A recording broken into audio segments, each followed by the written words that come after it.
विकास का मतलब होता है कि हम दिन प्रतिदिन थोड़ा सा आगे बढ़ते जाते हैं। बढ़ते हैं कि नहीं बढ़ते हैं?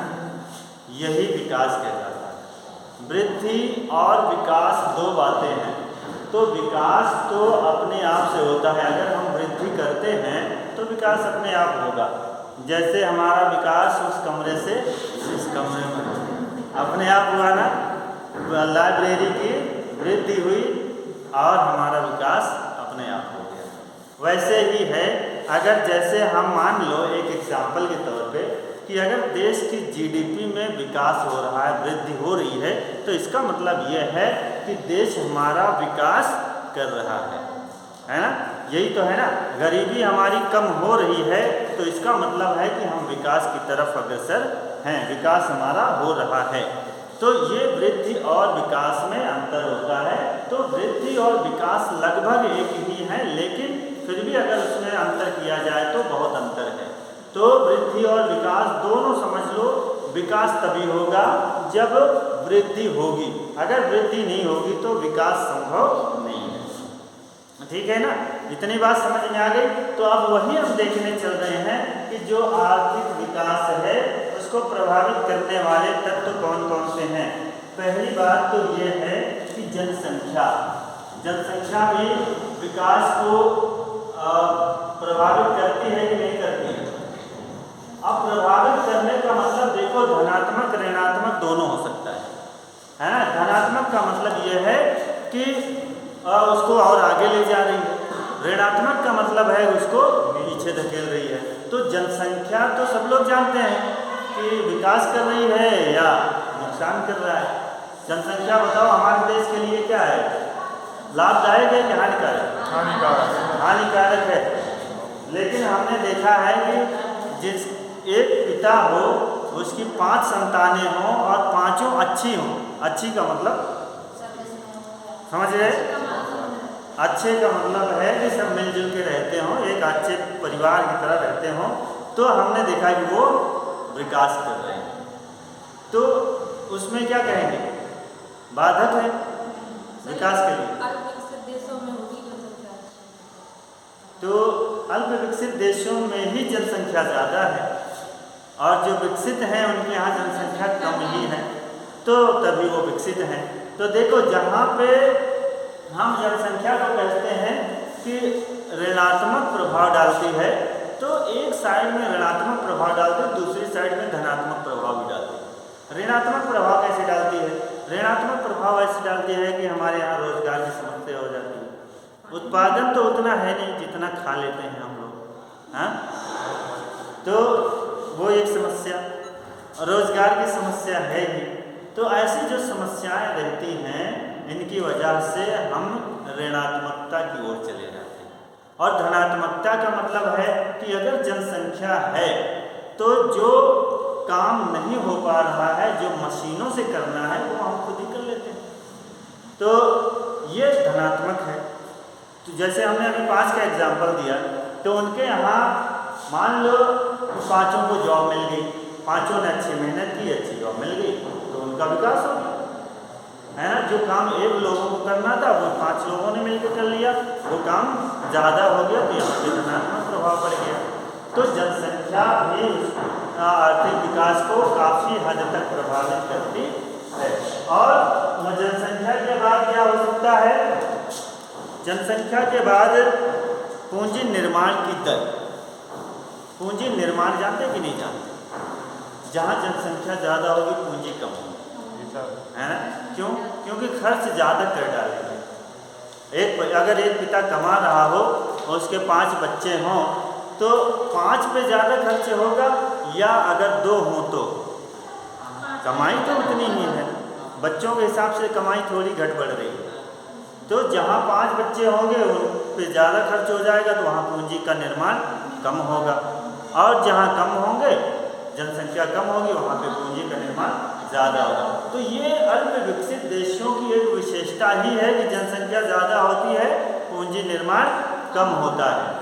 और साथ साथ बेरोजगारी या रोजगार कम होता है कि ज़्यादा होता है? कम होता है ना। हमारे यहाँ बहुत सारी वो बेरोजगारी पाई जाती है। कौन कौन सी? मौसमी, प्रच्छन्न, तकनीकी और समय वाली, है ना। तो कई बहुत तरह की बेरोजगारी हमारे यहाँ पाई जाती हैं। तो बेरोजगारी की समस्या है, निर्धनता भी है, गरीबी जानते हैं कि नहीं? गरीब किसको कहते हैं? देखो अंतरराष्ट्रीय स्तर पर $1.90। अगर इससे कम व्यक्ति कमा रहा है तो वह व्यक्ति गरीब है। और भारत में, भारत का मुझे याद नहीं आ रहा है, लेकिन ये अंतर्राष्ट्रीय स्तर का है कि अंतर्राष्ट्रीय स्तर पे जो विश्व बैंक ने अनुमान लगाया है, वो अगर $1.9 से कम कमा रहा है तो वो गरीब है।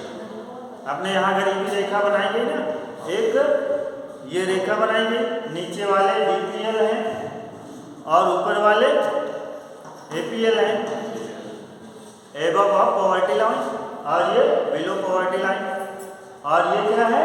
Poverty line.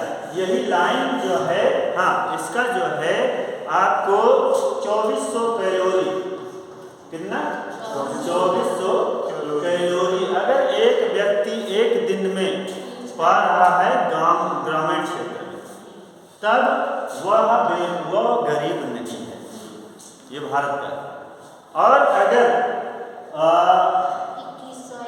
हाँ, ये शहर का, और अगर 2100 कैलोरी एक व्यक्ति एक दिन में नहीं खा पा रहा है तो वह ग्रामीण क्षेत्र में गरीब है। ठीक है, तो ये शहरी क्षेत्र का है और ये ग्रामीण क्षेत्र का है। ठीक है, इसका जो पैसा आता है, इसका लगभग आता है 32 रुपये, 33 रुपये कुछ आता है, और इसका आता है लगभग 26 रुपये। तो अगर इतने रुपया एक दिन में एक व्यक्ति नहीं कमा पा रहा है तो वह गरीब कहा जाता है। ठीक है, ये है गरीबी। तो हमारे देश में अभी गरीबी कितनी है? हमारे यहाँ, हमारे देश में गरीबी कितनी है अभी? नहीं पता है? सारे क्वेश्चन आएंगे, सारे सवाल आएंगे पेपर में। हमारे यहाँ की जो गरीबी है वो, अगर हम 2011 के आंकड़ों के आधार पर देखेंगे, 2011 में ही 2 आंकड़े आए थे। अब उन दोनों के नाम याद नहीं आ रहे मुझे, एक सचिन करके हैं, तो उनके अनुसार जो है ये आया था कि लगभग 26% लोग जो है गरीब। हाँ, और एक जो दूसरे हैं उनके अनुसार 32% लोग गरीब हैं। तो ऐसा एक अनुमान है, इसको आप लोग एक बार आंकड़ों को देख लेना। ठीक है, हो सकता है ये हमारे आंकड़े सही ना हो, लेकिन आसपास का ही है। 27 या 26 की जगह आपका 27 से कन्फर्म है, और ये 32 वाला देख लेना। और ये दोनों अर्थशास्त्रियों के नाम देख लेना कि इनकी जो समिति बनी थी उस समिति के अनुसार कितना था, और जो इनकी समिति बनी थी उनके अनुसार कितना था। दोनों ही जो आंकड़े हैं वो अपने अनुमान में अलग अलग अनुमान दिए थे। तो ये दोनों आंकड़े आपको देखना है और दोनों समितियों के नाम देखना है। ठीक है, तो और ये आपको कंपटीशन में तो पूछा ही जाएगा, यहाँ भी पूछ सकता है कि भारत में गरीबी क्या है। अगर भारत में गरीबी क्या है पूछ लिया तो यहाँ आंकड़े देना ज़रूरी होता है, और आंकड़े दे देने से उसकी ऑथेंटिफिकेशन जो है बढ़ेगा। मतलब लगता है कि हमने अच्छा लिखा है, और एग्जामिनर को लगता है कि बच्चे ने अच्छा लिखा, इसको नॉलेज है। तो आंकड़े देना बहुत ज़रूरी है, और भारतीय अर्थव्यवस्था में तो आंकड़े ही चलते हैं। आंकड़ों के सिवाय कुछ है ही नहीं। किस वर्ष में कितनी गरीबी थी, इस समय कितनी गरीबी है, अगर ये दे दिया तो समझ लो कि पास। और एमए के स्टूडेंट से तो ये अपेक्षा की ही जाती है कि 2-3 साल के आंकड़े दे दो, जनसंख्या के 2-3 साल के आंकड़े दे दो, जो विकास की दर है उसके 2-3 आंकड़े दे दो 2-3 साल के, और जो आयात निर्यात है उसके 2-3 साल के आंकड़े दे दो, तो इससे क्या होगा कि जो आपका जो वैलिडिटी होगी, जो एक ओरिजिनलिटी मान लो, वो बढ़ जाएगी। उससे एग्जामिनर को लगेगा कि बच्चे ने अच्छा लिखा, नंबर अच्छा है। ठीक है, और इस समय फोकस इसी पे होना चाहिए कि हमें नंबर किस तरह से ज़्यादा लेना। पास तो हर कोई हो ही जाएगा, है ना, पास तो 98% हो जाएगा। 2%, अब उन 2% में आप लोग नहीं हो, हम ये जानते हैं, तो आप लोगों को करना क्या है, नंबर खींचना है ना। इस समय एक ही महीने तो है, इस समय पे कितने नंबर ज़्यादा ले आए, फोकस इस बात पे होना चाहिए। तो ये आपको आर्थिक विकास को प्रभावित करने वाले तत्व हो गए तकनीकी और नवप्रवर्तन। तकनीकी और नवप्रवर्तन, तकनीक क्या है, टेक्नोलॉजी। अगर हमारे यहाँ की टेक्नोलॉजी अच्छी होगी और जो इनोवेशन होगा, नवप्रवर्तन का मतलब नई नई जानकारियाँ या नए नए तरकीबें लगाना। जैसे हम लोग करते हैं ना कि अगर हमें प्रोडक्शन ज़्यादा बढ़ाना है तो हमें कुछ नया करना पड़ेगा, और यही जो कुछ नया करेंगे वही इनोवेशन कहलाता है। तो जो हमें इनोवेट रहना चाहिए कि हमें कैसे अपने जो उत्पादन है उसको बढ़ाना है। तो अगर हम नया नया इन्वेशन करेंगे, नया नया इनोवेशन ले आएंगे तो विकास हमारा ज़्यादा होगा। इनोवेशन नहीं होगा तो विकास हमारा कम होगा।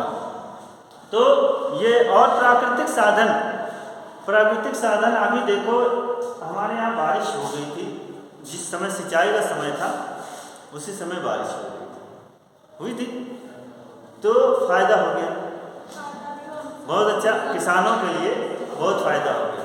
तो ये जो प्राकृतिक साधन है, संसाधन है, हालांकि ये तो केवल सिंचाई की बात है, प्राकृतिक संसाधन हमारी ज़मीन है और हमारे जो ये और सारी चीज़ें, पेड़ पौधे हैं, पहाड़ हैं, ये सब हमारे प्राकृतिक संसाधन हमारे कहीं ना कहीं से ये फ़ायदा पहुंचाते हैं।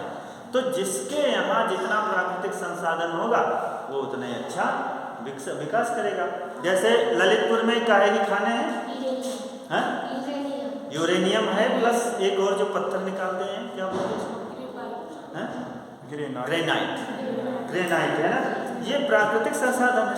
तो यहाँ ये दोनों यूरेनियम और ग्रेनाइट के लिए बहुत फेमस है ललितपुर। तो अगर यहाँ पे यही नहीं होता, यही खदानें नहीं होती, तो यहाँ पे एक फसल हर साल बर्बाद हो जाती है ना, होती है कि नहीं। जो बारिश वाली फसल है वो कभी भी सक्सेस नहीं होती। एक फसल होती है गेहूँ, सरसों, कुछ भी उस समय पे जो रबी की फसल होती है, रबी की फसल ही केवल सक्सेस है। तो एक फसल उगा के यहाँ के व्यक्ति कितना विकास कर लेते हैं, नहीं कर पाते हैं ना।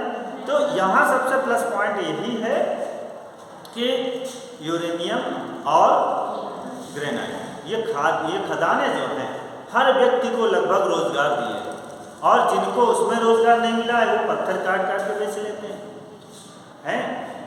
तो कुछ न कुछ उनको प्राकृतिक संसाधनों से रोजगार मिल जाता है, इसलिए वो आर्थिक विकास में सहयोग कर देते हैं। तो आर्थिक विकास इस तरह से हमारा ये आर्थिक विकास के लिए। और पूंजी निर्माण तो बता दिया ना, पूंजी निर्माण क्या होता है। संगठन, अगर हमारा संगठन अच्छा है तब हम विकास ज़्यादा कर ले जाएंगे, और हमारा जो स्ट्रक्चर है, जो हम स्ट्रक्चर बना रहे हैं, जो तरीका हमारा है, वो अगर अच्छा है तो हम अच्छा कर ले जाएंगे। कभी कभी हम लोग फेल हो जाते हैं, कोई काम करते हैं और उसमें फेल हो गए, तो वो हमारा स्ट्रक्चर अच्छा नहीं होता, संगठन अच्छा नहीं होता, तब हम वहाँ पे फेल हो जाते हैं। तो और बाज़ार का आकार छोटा बड़ा होता है। हमारा बाज़ार क्या है, अंतर्राष्ट्रीय स्तर पर है, और अंतर्राष्ट्रीय स्तर पर हम अपनी चीज़ें कम बेच पा रहे हैं, दूसरे की चीज़ें ज़्यादा ले रहे हैं, है ना। तो हमारा जो आकार है वो छोटा है, हम विदेशों को आकर्षित नहीं कर पा रहे हैं, इसलिए हम विकास नहीं कर पा रहे हैं, है ना। अगर वही जो चाइना का मोबाइल हम लोग यूज़ कर रहे हैं वही मोबाइल अगर वो कंपनी यहाँ आकर के बनाती तो शायद हमें सस्ते में मिलता, है ना। उस पर टैक्स नहीं लगता, और वो यहाँ आकर के बनाती और यहाँ से बना करके अगर विदेश को भेजती, चाइना को भेजती, तो चाइना से हमें टैक्स मिलता, तो हमारा विकास होता। लेकिन वो हम वही सामान जो चाइना से यहाँ ले आ रहे हैं, और हम सब लोग कितना भी कर लेंगे चाइना की चीज़ों इस्तेमाल नहीं करेंगे, बिना चाइना की चीज़ों का इस्तेमाल किए रह ही नहीं पाते। क्यों? हम सस्ते के चक्कर में पड़ जाते हैं, है ना। हमें सस्ता चाहिए, भले 500 का ही सस्ता, तो फिर हम जो है उसको उसी को परचेज करेंगे, अपने यहाँ की चीज़ नहीं करेंगे। तो इस तरह से हम क्या है विकास कम कर पाते हैं।